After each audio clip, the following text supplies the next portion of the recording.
अस्सलाम वालेकुम dear student. आज हमने नाइन्थ क्लास की जो केमिस्ट्री है इसका chapter number 8 periodic table and periodicity का बहुत important topic metallic character and reactivity को आज हम डिस्कस करना चाहते हैं। ये आपके पास फाइनल एग्जाम के अंदर शॉर्ट क्वेश्चंस के तौर पर आएगा। इसमें हमने देखना क्या है कि हमारे पीरियोडिक टेबल के अंदर कौन सा एलिमेंट ऐसा है जो सबसे ज्यादा मेटालिक करैक्टर शो करता है और कौन सा एलिमेंट ऐसा है इसके अंदर मेटालिक करैक्टर बहुत कम होगा। सबसे पहला क्वेश्चन आता है व्हाट इज मेटालिक करैक्टर। आमतौर पर जब भी मेटल का नाम हमारे जहन के अंदर आता है तो हम सोचते हैं कि ऐसी कोई चीज जिसके अंदर से करंट गुजर जाएगा, ऐसी कोई चीज जिसके अंदर से हरारत गुजर जाएगी, that is known as a metal. But in chemistry what is metal?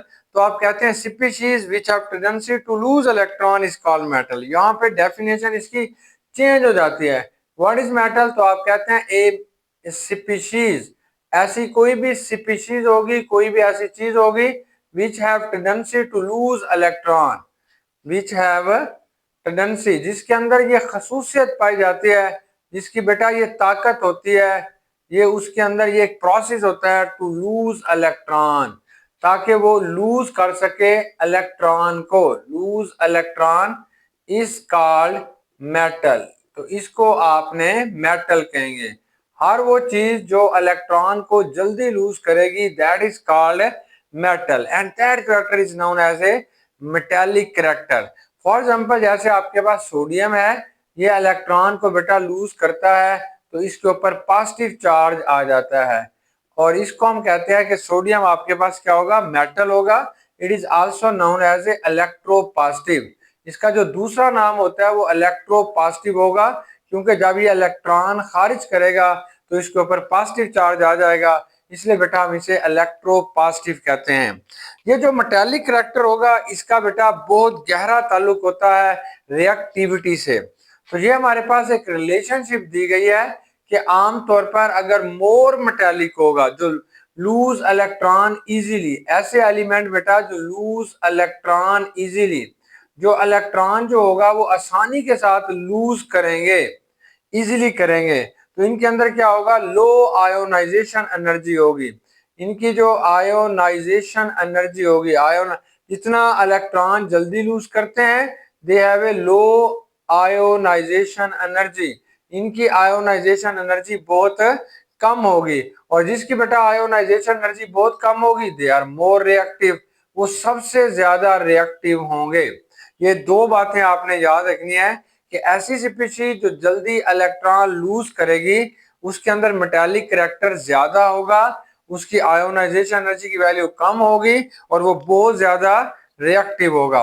देखिए अगर आपके पास यहाँ पे आ जाता है सोडियम है, पोटाशियम है और सीजियम है, ये आपसे पूछता है which element has a more metallic character, तो आप कहते हैं ये जो सीजियम है ये लूज इलेक्ट्रॉन मोर इजीली, ये सीजियम ने इलेक्ट्रॉन जल्दी लूज करना है। जब ये जल्दी लूज करेगा तो ये मोर मेटालिक इन करैक्टर होगा, इसका जो करैक्टर होगा, मेटालिक करैक्टर होगा वो ज्यादा होगा as compare to sodium and potassium.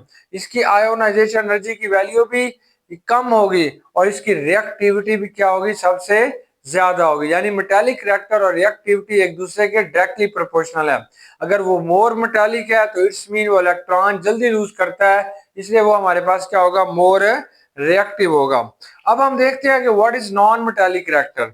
तो आमतौर पर बेटा एक स्पीशीज, ये हमारे पास कोई भी एक स्पीशीज होती है which have a tendency to gain electron, which have a tendency, जिसके अंदर ये ताकत पाई जाती है, टेंडेंसी होती है टू गेन इलेक्ट्रॉन, कि वो गेन करेगा इलेक्ट्रॉन को, गेन इलेक्ट्रॉन, इलेक्ट्रॉन को गेन करेगा, इस कॉल्ड, तो आप इसे कहते हैं नॉन मेटल। तो उसको बेटा हमने नॉन मेटल कहते हैं and that character is called non metallic character. इस चीज को आपने नॉन मेटालिक करैक्टर कहते हैं। फॉर एग्जांपल जैसे ऑक्सीजन है, इसके अंदर ये टेंडेंसी होती है ये इलेक्ट्रॉन को एक्सेप्ट करेगा, तो that is a non metal.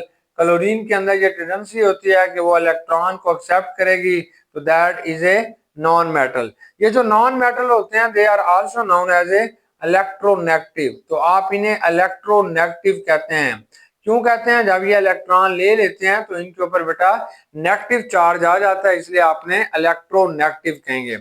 अब हम देखना चाहते हैं कि हमारे पीरियोडिक टेबल के अंदर इसका क्या ट्रेंड है, यानी मेटालिक कैरेक्टर में अगर आप किसी एलिमेंट को देखना चाहते हैं, कौन सा एलिमेंट ऐसा होगा जो मोर मेटल होगा, जिसके पास मोर मेटालिक कैरेक्टर होगा। तो अगर आप पीरियोडिक टेबल के अंदर बेटा देखना चाहते हैं इन पीरियड के अंदर, तो आप सेकंड पीरियड को देख लो, सेकंड या थर्ड पीरियड को देख लें। चले हमारी बुक में थर्ड पीरियड की एग्जांपल है, तो आपने इसे याद कर लेना, ना मग अल सिप सी कल, ये सिप सी कल आ जाएगा, ये वाला यहां तक।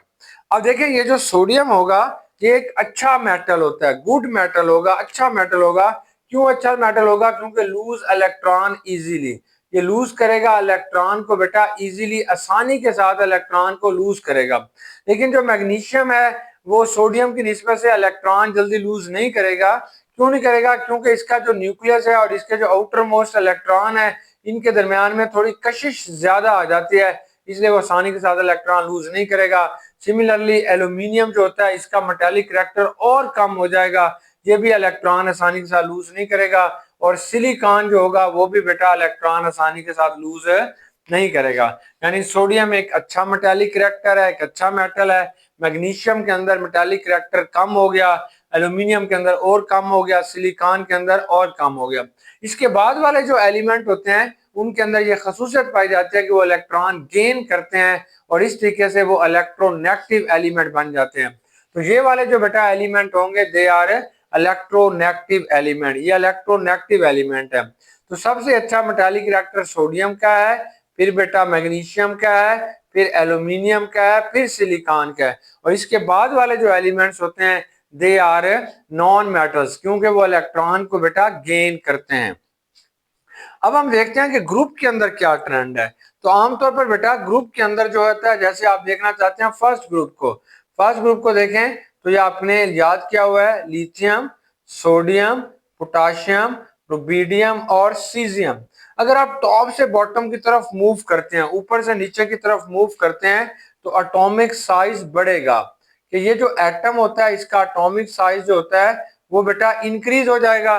जब एटॉमिक साइज इंक्रीज हो जाएगा तो इजी हो जाता है टू रिमूव इलेक्ट्रॉन, इजी हो जाएगा, इजी टू लूज इलेक्ट्रॉन। तो उसके लिए आसानी हो जाएगी कि वो इलेक्ट्रॉन को लूज कर दे, तो इलेक्ट्रॉन जल्दी लूज कर देगा। इसलिए बेटा वो मोर मेटालिक कैरेक्टर शो करेगा, वो मोर मेटालिक कैरेक्टर जो होगा उसके अंदर आ जाएगा, ज्यादा मेटालिक कैरेक्टर शो करेगा और मोर रिएक्टिव होगा, वो ज्यादा बेटा रिएक्टिव हो जाता है।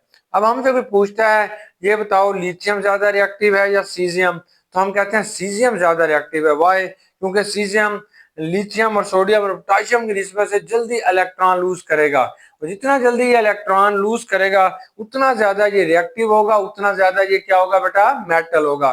तो सीजियम के अंदर सबसे ज्यादा मेटालिक कैरेक्टर पाया जाता है, और नॉन मेटालिक कैरेक्टर बेटा सबसे ज्यादा पीरियोडिक टेबल के अंदर है, फ्लोरीन के अंदर पाया जाता है। उम्मीद है डियर स्टूडेंट कि ये पीरियोडिक ट्रेंड आपको समझ आ गया होगा। बेस्ट विशेष, गुड लक, अल्लाह हाफिज।